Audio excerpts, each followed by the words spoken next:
what's up guys? X Morris here. So guys, for today's video, tayo ay pupunta ng Sulangan, no? So kasama natin si Mang Kanor, si Marco the Great. Nga pala guys, si Mang Kanor, yung motor niya may problema, hindi umandar. So angkas lang sila ni Marco the Great. So let's go. Samahan nyo kami. By the way nga pala guys, dapat kanina pa kami alas 5 pero merong tinanghali doon guys ngayon.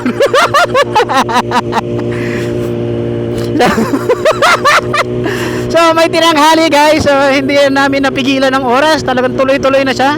Kaya ito, 7 na kami nakaalis, no?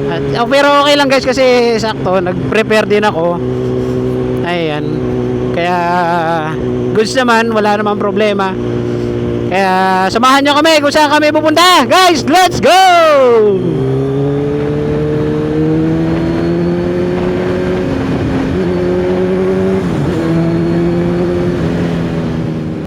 So, andito na nga pala tayo sa bypass road, kung saan dito kami madalas dumadaan pag papunta kami ng Manila o kaya dun sa Giwan, no? Ayan. So nga pala guys, sa darating na May, tayo ay luluwas ng Manila, ano?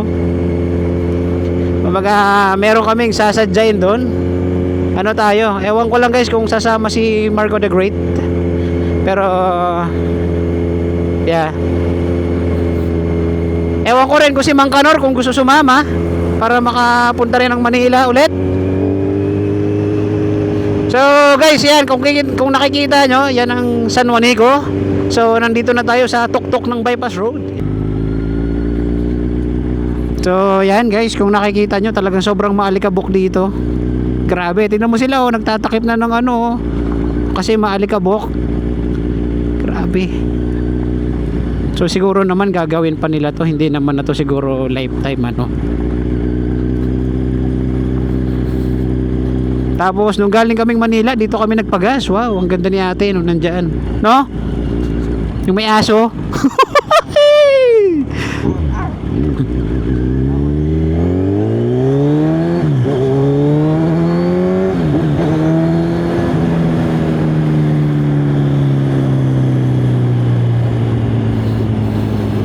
So ayan, as you can see, nandito na tayo sa San Juanico Bridge guys. Signal light mo pre, alam ko na yan. So guys, as you can see, ito na. So nasa San Juanico Bridge na tayo. Wala na, finish na, diba? Kung nakikita nyo, napakaganda.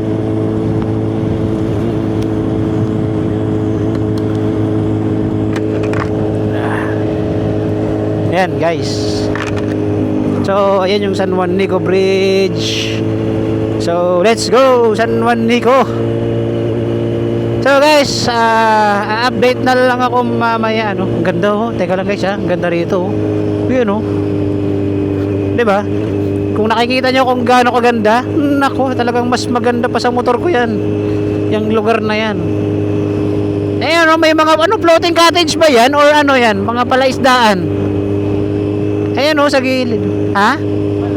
Oh, grabe, hindi sila natatakot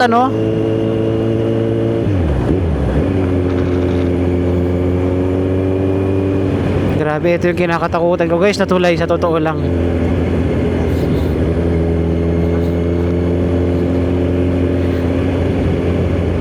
Ngayon guys, alam nyo na kung ano yung kinakatakutan kong tulay. Actually lahat ng tulay guys kinakatakutan ko, agas-agas. Ayan, takot kasi ako dumaan sa mga ganito sa totoo lang. Hindi ko rin masabi kung bakit, pero sa totoo lang natatakot talaga ako. Takot ako. Sana pagdating ng Sulangan, sana walang masyadong tao kasi tapos na yung linggo ng pagkabuhay ramdam ko yung init ng siwan. Hindi kasi humahataw So guys, turn left, right, sorry. So guys, update na lang ako mamaya. Bye-bye muna for now. So guys, ayan, kung makikita nyo rito, ayan oh, ang ganda rito. May nagbabangka pa ron oh. Woohoo! Kaso nakakatakot ano, kasi parang may buhaya. Doon nga sa pinagliguan namin ay buhaya eh. Oh. Ah, grabe. So guys, ito binabaybay na namin tong kalsada na to. So ayan, kung saan papunta kami ng Sulangan. Ayan guys, sila Marco the Great nga pala. Papakita ko sa inyo si Marco the Great tsaka si Mang Kanor. Ganun nyo guys. Nandito yan sila. Ayan sila oh. Hey! Hey! Hey! Hey!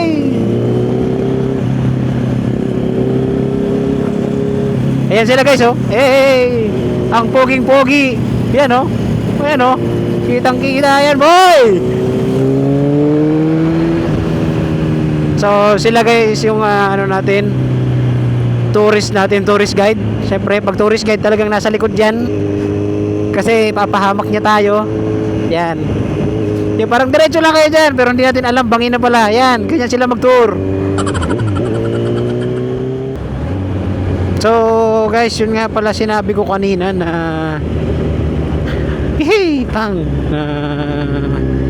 luluwas yan ng Manila. Oo guys, sa nalalapit na May 2026 tayo ay luluwas ng Manila. So meron lang po tayong sasadyain doon ano.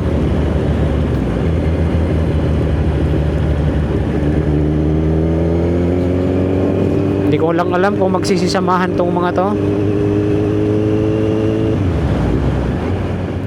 So ayan guys, kung hindi daw busy si Mang Kanor, sasama siya sa Manila.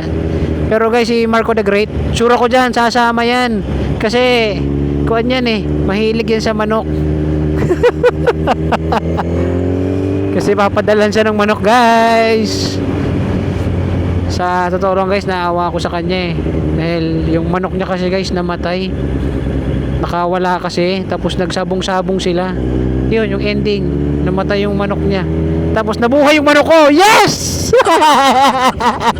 Guys, yung manok ko yung nagwagi. Talagang, kasi pag-aalaga kayo ng manok, talagang pinapractice ng matindi yan. Alam mo guys, nung narinig ko na naglaban yung manok ko, manok ko yung manok na Bisaya, tapos yung manok ni Marco, yung kay Marco the Great kasi guys is kuan, tawag dyan yung may lahi na tong pure ba yan? Pure tawag dan. So guys, pure ang tawag doon sa manok ni Marco the Great. Hybrid, kabilyada no? Kabilyada guys. So ayun, kung nakawala yung manok ni Marco the Great, ba ang tapang, sinugod pa yung manok ko. Nagsuguran ngayon sila. Nagkabugbugan guys, nagkabugbugan talaga. Sumuko yung manok ni Marco. Kasi kay Marco Grace, yung foreigner yun eh, Amerikano yun eh. Kumbaga sa Bisaya pa, Amerikano na manok yun eh. Hybrid. Talagang pure talaga, matindi ang dugo. Sa akin yung manok namin sa bahay, mga Bisaya lang guys eh. Mga Bisaya lang, sa totoo lang. Pero dahil sa tindi ng Bisaya na manok, ang sabi ng sabi ng manok ni Marco the Great, oh no, don't me. Give me one more chance.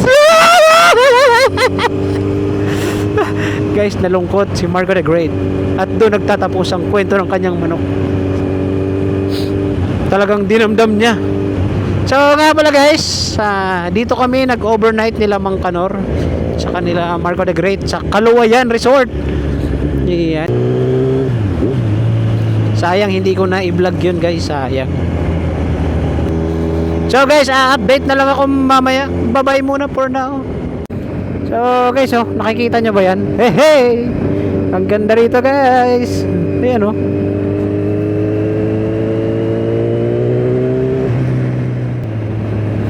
Ay, grabe na yung lubak dito. So guys, as you can see naman, maganda yung kalsada niya talaga. Talagang malubak lang. Ang gulo guys, ang gulo. Maganda yung kalsada niya pero malubak lang. Eh parang ganito, 'di ba? Ang ganda nito. Tapos biglang magkakagayan, bag. Oh, makikita niyo yung butas-butas na 'yan. Talagang guys, malalaman mo kung nasa Samar ka na pag may ganyan.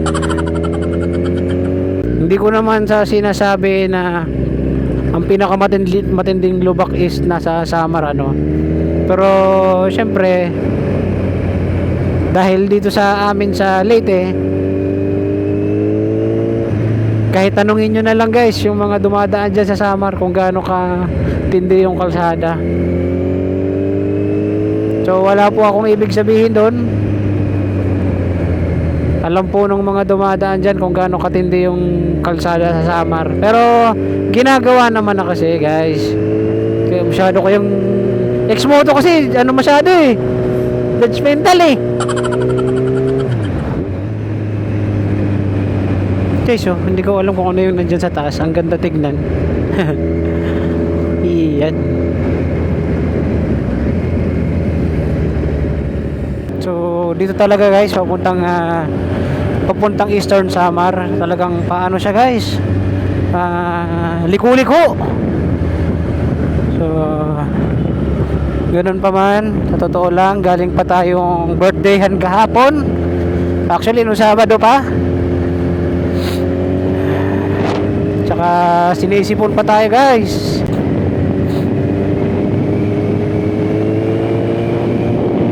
Kita nyo naman, galing pa tayong birthdayhan nung Sabado tsaka nung Linggo. Ngayon umuwi tayo kaninang madaling araw guys.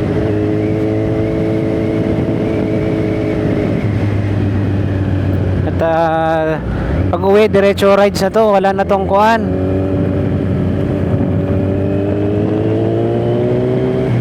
Yuhuu! Ang ganda rito guys.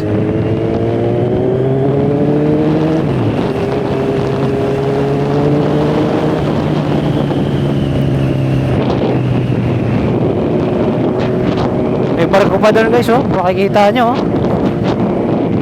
Guys, update na lang ako mamaya kasi baka malobat na tayo. Bye bye muna for now. Update na lang ako pagdating ng Sulangan. Bye bye.